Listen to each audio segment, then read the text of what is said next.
ஓம்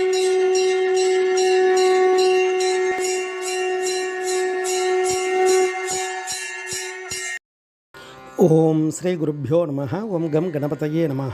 நம்ம ஸ்ரீநிகேதன் வலைதளம் வாயிலாக முருகப்பெருமானுடைய சஹஸ்ரநாமத்திலிருந்து தினம் ஒரு நாமாவளியை சிந்திச்சுருக்கோம். இன்றைய தினம் 755வது நாமாவளியாக ஓம் லோகத்ரய மகாஹிதாய நமாக. முருகப்பெருமான் இந்த நாமாவளி உலகத்தினருக்கும் உயர்ந்த நண்பராய் இருப்பவருக்கு நமஸ்காரம் அப்படின்னு வர்ணிக்கிறது. அதாவது உலகத்திற்கும் நன்மையை செய்பவர், இந்த 3 உலகத்தையும் காப்பவர் அப்படின்ற அர்த்தங்கள் எல்லாம் கொடுக்கும்.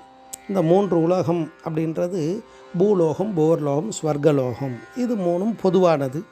இது இல்லாமல் 7 லோகம், 14 லோகம், அது இல்லாமல் நிறைய புவனங்கள், இதெல்லாம் ஒவ்வொரு புராணங்கள் அழகாக வர்ணிக்கிறது.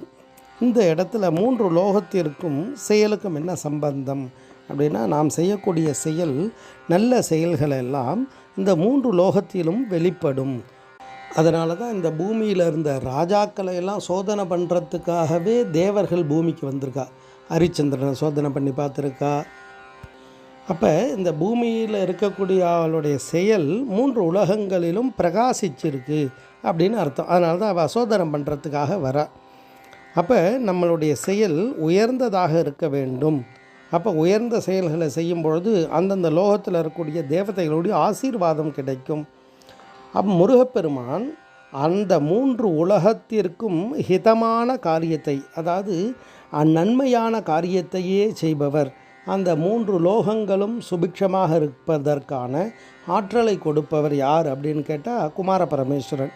அதனால்தான் அவர் மும்மூர்த்திகள் தம்பிரானேன்னு வர்ணிப்பார். மும்மூர்த்தி வடிவம், 3 காலத்துக்கும் அவர்தான் ஆதாரம், 3 லோகத்திற்கும் அவர்தான் ஆதாரம் அப்படின்னா முருகனுடைய பராக்கிரமம் அழகாக வர்ணிக்கும். அருணகிரிநாத சுவாமிகளுக்கு முருகப்பெருமானுடைய ஆசீர்வாதம் இருந்ததால் தான் அவர் தேவலோகம்னா போயிட்டு வர முடிஞ்சுது. இப்போ 3 லோகத்திற்கும் நன்மையை செய்பவராக, ஒரு நண்பராக, எல்லா உயிர்களுக்கும் அனுக்கிரகம் செய்பவராக யார் இருக்கார்னா அவர் தான் குமார பரமேஸ்வரன். அதை தான் இந்த நாமாவளி அழகாக வர்ணிக்கிறது. ஓம் லோகத்ரய மகாஹிதாய நமாக. ஸ்ரீ குருப்பியோ நம. ஓம் சும் சுப்பிரமணியாய நமஹ.